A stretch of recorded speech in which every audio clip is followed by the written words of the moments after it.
composition time with Auntie and Joshua. We taking turns. We sharing. Sharing is caring.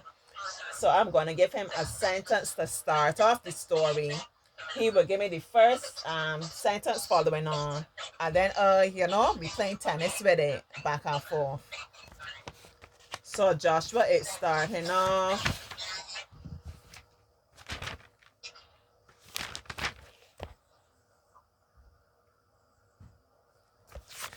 No, let me write on a piece of paper that I could write with pencil. They heard a baby cry in the room. I think that's gonna be it. It's starting to get hot, you know.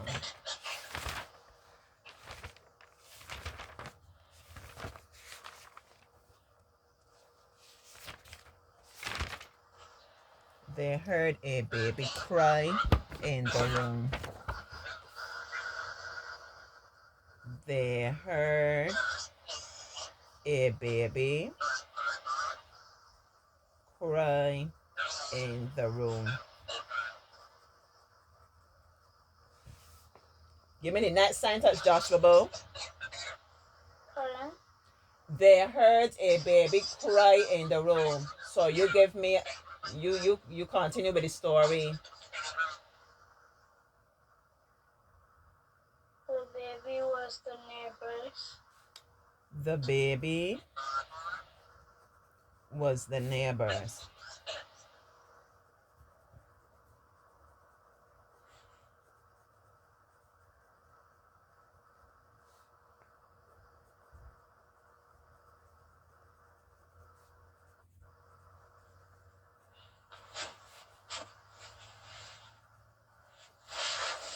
His name was Barry, but we called him Bar.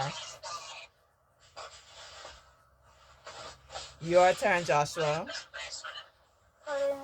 Your turn.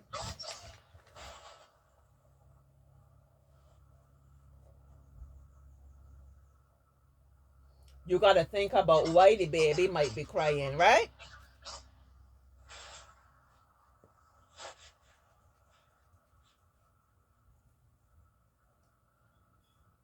You want me write a bit more? Anytime you get stuck, just tell me write a bit more and I will do some more.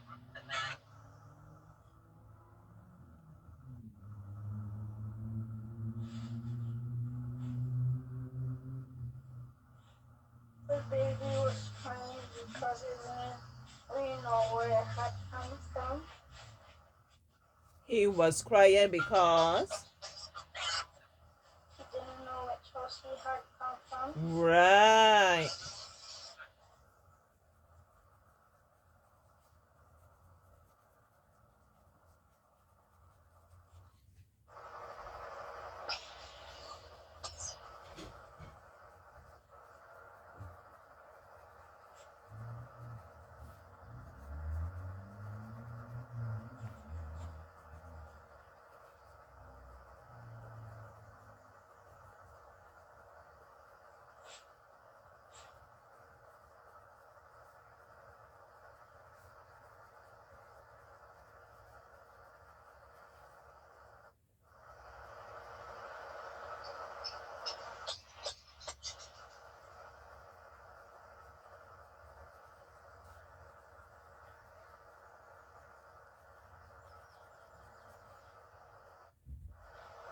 His daddy had brought him over to our house and was outside mowing the lawn.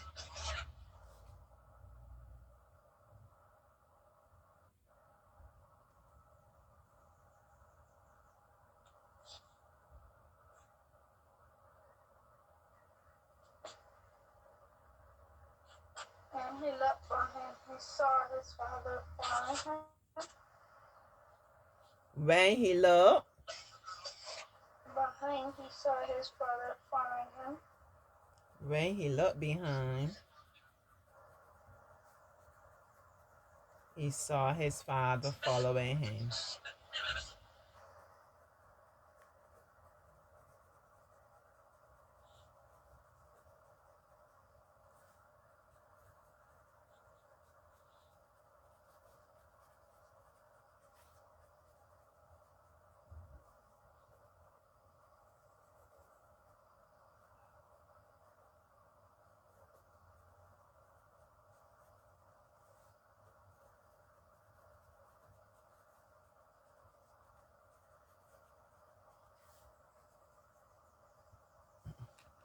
Don't cry, Barbar, his daddy said. Daddy is right here.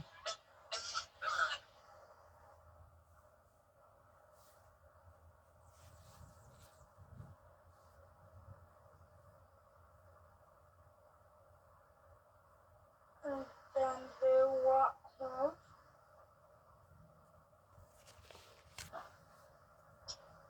Mm-hmm.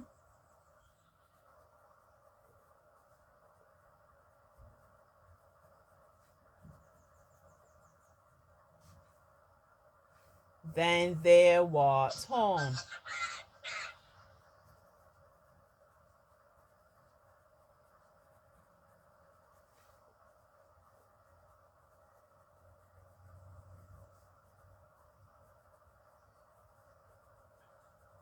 Barbar was a friendly baby boy.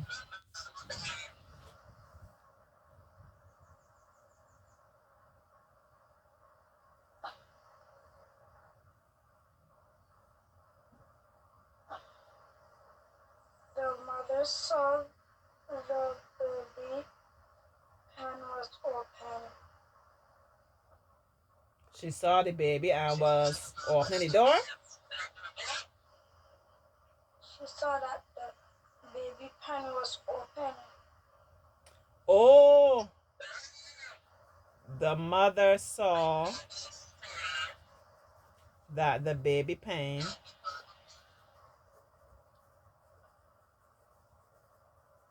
was open.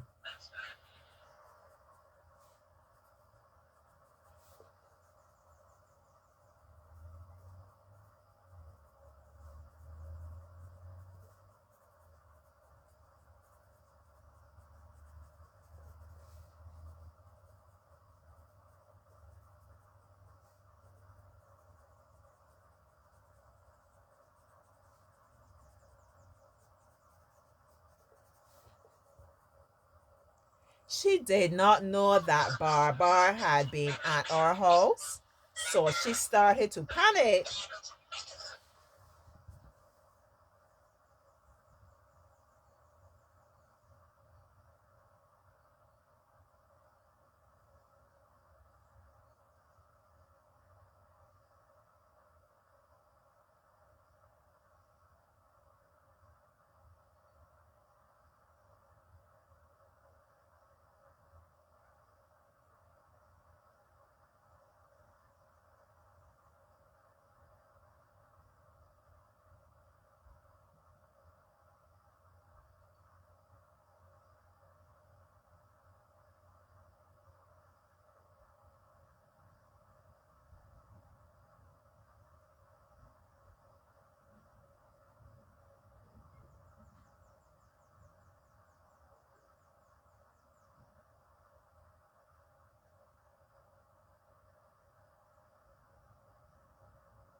I don't know what to think of.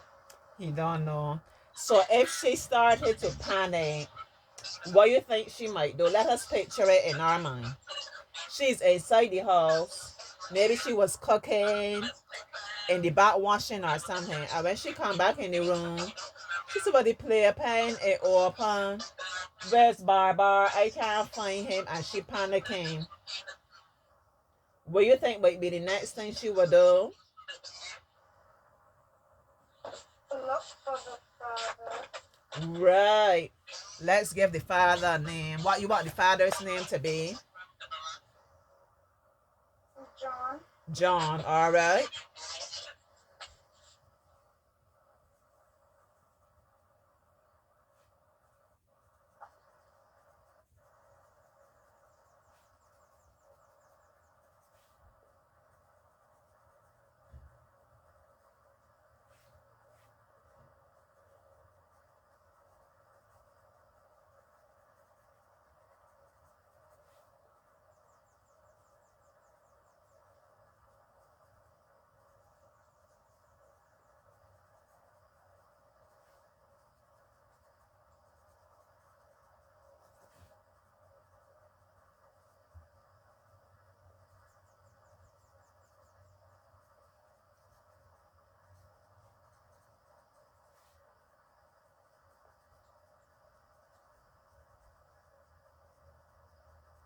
John, John, she shouted, where is Barbar? But John did not respond. He was still on his way home from our house, which was 2 streets away. You can think of anything yet? When the mother went outside, she saw the father and the baby coming back. Mm-hmm.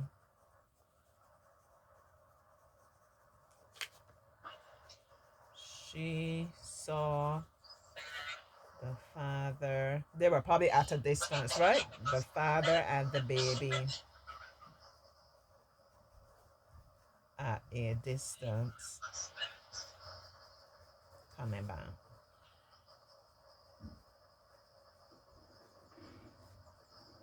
She was relieved.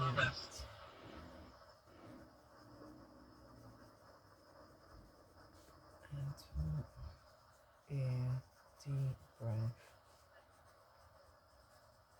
Anything else? We finishing off now. Anything else you want to say, Joshua? Bo?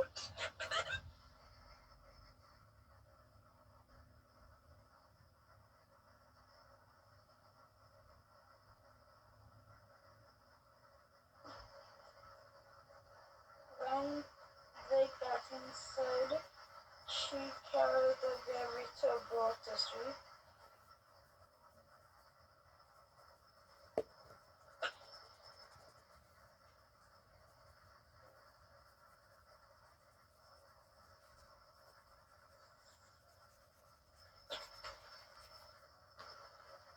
She carried the baby where? Let's go. To its bed. Mm-hmm.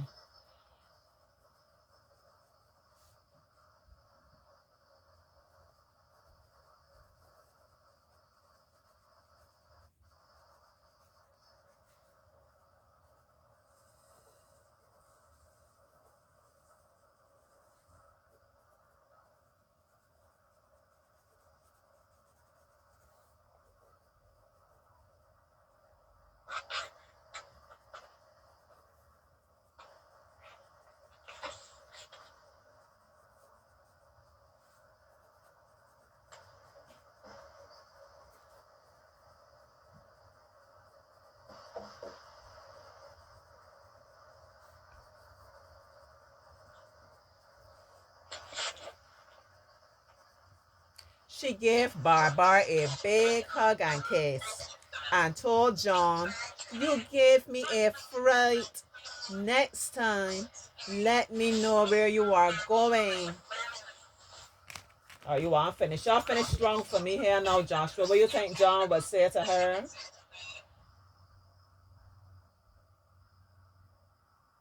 Sorry, the baby had walked out the door. Mm-hmm.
Barbar laughed.